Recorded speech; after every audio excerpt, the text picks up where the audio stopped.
Nice.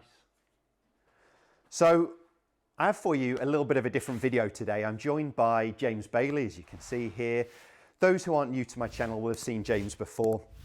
Very good golfer, turned pro in August of last year, but been a little bit off with your game of recent. Had a pretty good winter period, a nice time in Portugal, sunning yourself. But James plays mainly on the Clutch Pro and missed a couple of the cuts of recent. You've had some good first rounds actually, and then just lost it a little bit second. So we're going to really look at James's swing. We're just going to see what we would do, what we would work on, hopefully give him some pointers to take away to get him back on track. I've always been a drawer of the ball, but I've slowly tried to transition to a fade.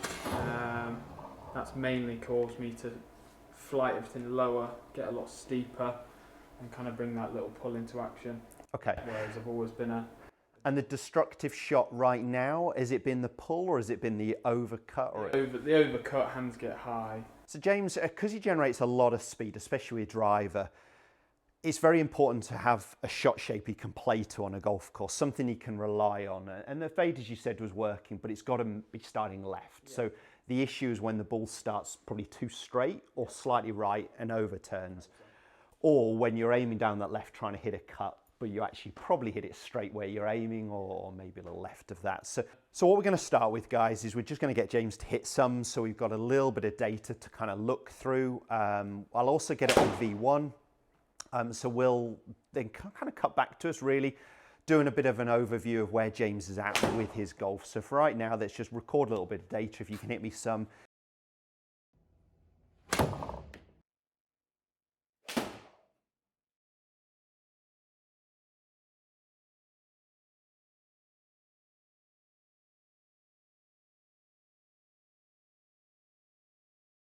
So James has hit a few shots there, and just having a look through, we'd like this launch angle to be a little bit higher. Now, James has actually hit some when he was warming up, and actually they were even a fraction lower than that, closer to sort of 13 degrees. Tour average at good club head speed, normally about 17-degree launch angle, 7,000 spin. So James tending to launch it a little low and spin it a little bit too much, which makes sense because he has struggled perhaps in some of those events where there's been a little bit more wind. And then looking through the club data, and something James has noticed as well is just the attack angle too much on the way down really. Again, tour average is closer to 4 degrees, 5 degrees on the way down, and James is hitting nearer 9. The path, it's normally out to win, which is if you can get the club face slightly close to the target, as long as it's open to the path, he's hitting that fade. But the issue is sometimes the club face matches the path, that's the pull. Sometimes the face is too open, that's the one where it's starting straight or right and going further to the right. So we'd like that higher launch angle, which is really going to come from neutralizing this angle of attack a little bit. And we'd just perhaps like to, we don't mind the fade, but we just want a ball flight that's a little bit more manageable on the misses. So here we've got James's swing from face on and down line, as well as some force platform data. I'm just going to get into them both to the very start of the swing. So the big key points that we're really looking at, if I play these swings on slowly, is you will see that James starts losing a little bit too much height in the backswing. Now, a lot of good players lose height, but they tend to lose it in the downswing. So James is just losing it a little bit going back, and something that's changed in his swing of recent is how high that left arm's starting to get. Because he's been favouring more of a fade shape, it does make sense. Almost his feeling is that he's trying to get his arms a little bit higher, I think. Is that right? Yeah, sort of. I think I've always felt like I've had a draw swing and now transitioned to a fade in order for me to feel the space on the downswing. Yeah. Rather than me feeling like I stand up taller, what's happened is it looks like my arms have got steeper. Absolutely. Give me that high hand. Yeah. And for me, the steepness here and the loss of height is because the shoulders are just almost tilted a little bit too much. Now, most golfers I coach have the complete opposite problem. They they tend to actually get their left shoulder, their lead shoulder too high in the backswing, not enough tilt in there. But you get a lot. We're normally looking for closer to 30, 35 degrees with an iron, and you can see your shoulders are closer to 42, so they're a little steep. That's causing that little drop of height that we can see here, and the left arm to get a touch on the high side. So we've got your left arm up at close to 70 degrees, whereas normally it's a little bit nearer sort of 55, something along those lines. So if we were trying to neutralize the path and the angle of attack a little bit, this might be one area that we start to pick up on, is almost trying to feel a little bit taller perhaps in the backswing, try and stop that left shoulder dipping down quite as much in the backswing as it's working a little bit too much down under the chin. And that should in turn lower that left arm just a little bit to help neutralize. So in the downswing, James is just keeping his arms and club a little bit outside of him, which again is because he's trying to hit that fade shape. What he's very, very good at doing is getting a club face position that pretty well matches his spine angle, close to that 60-degree angle we really want to see. So the face is decent pre-impact. And the thing I do like when you're actually trying to hit the fade is that we do get the handle of the club working a little bit more inward, a little bit more left through the golf ball. But perhaps we're trying to neutralize it just a touch now because it's getting a bit too steep and the launch angle is getting a little bit too low. He does a great job here. You can see bum on the line, head on the line. It's just the loss of height. And again, good players do tend to lose height. They lose it downswing, but you lost it backswing and then lose more in the downswing. And I know you've been feeling impact almost a little bit, almost in your own way, like you haven't got the space. Yeah. And obviously that's going to come from that change in posture where you're losing a little bit of height here through impact.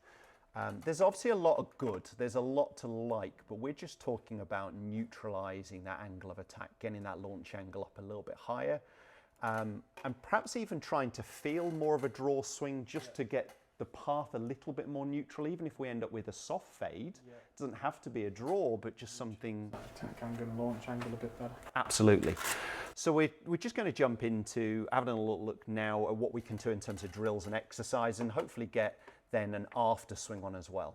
Okay, so what we're trying to feel here in the backswing is almost that your left shoulder works across and up a little bit more and almost exaggerating the feeling of gaining a little bit of height.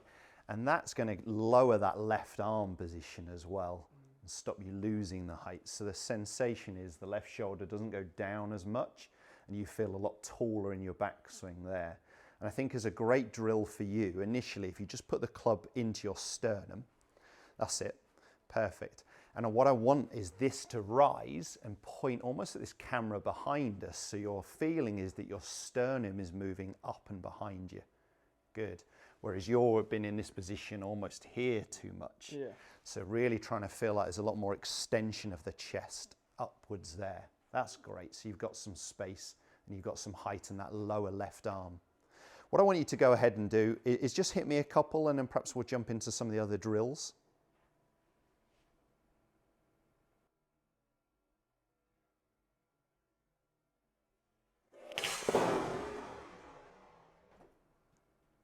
Nice. A very different ball flight. I should have clicked on a different club there actually, but a ball flight that started visually a little bit more right or more on target and drew, definitely a higher launch angle as well. And the feel I want you to try and create is like a high draw, because that launch angle was getting too low. As a player, I just want you to feel like you're going to hit me a high draw over the top of a tree.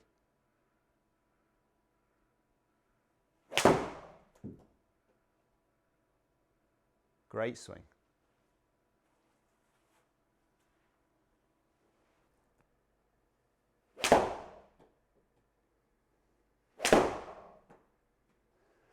So stupidly, I didn't click on a different golf club here, but the first 4 swings were, if you like, the old ones, and then the bottom 4 are the new. So we didn't get a launch angle above 15.3. We started at 15.9, then we've got 17, 17, 17. So higher launch angle, maintain the spin rate around 8,000, fine. And if I click into the club here, with that feeling of gaining a little bit of height, almost lower left arm, it really has changed the angle of attack. So we were 8.5, nearly 9, 9, 8.5 on the way down. And then these last 4, 6, 5, 6, and just under 6 at 5.8, the angle of attack has come down. So the launch angle is higher, the angle of attack is lower, and we're actually changing the path. So those 3 of those last 4 were in to out. There's 1 that was out to in, but only by a degree. So it's a very different path. It's a very different angle of attack just by that feeling of almost extending that chest in the backswing. What we're going to finish with is just a couple of drills that I feel is going to help James out that hopefully could help your game as well. So one of the first exercises I'm going to get James to do is just hitting an iron off a driver tee. This is really going to help if you're someone who's hitting down on the golf ball, a little bit too much, a bit too steep. The feeling here is that he's got to pick it off the top of the tee. So tall with the chest in the backswing, almost getting that sensation that left shoulder is rising, even though that's not reality.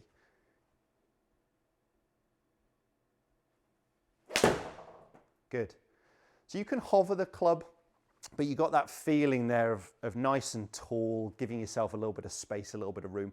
Another drill that we've already used and utilized was that club into your chest. So when you're starting with that, start with a club almost and chest tall, club straight out in front of you, tilt forwards from your hips. It's pointing down a little bit outside the golf ball. And the sensation here is that that club is moving up and behind. That's the move that we really want to see. Good. And you may even get the feeling here that you start to open up this trail hip a little bit more. Good, as there's more extension. When you're staying down, you're tending to keep that knee a little bit more flexed. So when you go up, you may find that you're losing a little bit of flex in that right knee and that trail knee. And as a sensation to you, what do you think you could take to the course? Is it going to be focused? That feel of, I like the high draw. Okay. That's the simplest, I think, for on course. Yes. In terms of in practice, I like the idea of getting everything moving around a bit more and feeling the change here. Yeah. But not on the course. I thought that, you know, that instant change was that high draw softened. Well, I think that's a really good point to perhaps finish on then. So separate what is practicing, what is playing. You've got to find what swing thought you want to take to the course. So if James wants to play quite simple golf without overthinking it, he's almost trying to picture the shot shape, that higher draw, which automatically is going to fix that angle of attack and mean that he has to force him to be taller. So he's going to do the drills and the exercises on the range in the studio, but when he gets to the course, he's going to keep it pretty simple. Hopefully there's some things you can take to your golf swing from this video. If it has helped, make sure you hit the thumbs up, share it with as many golfers as you can, and don't forget to subscribe to the channel for more content just like this.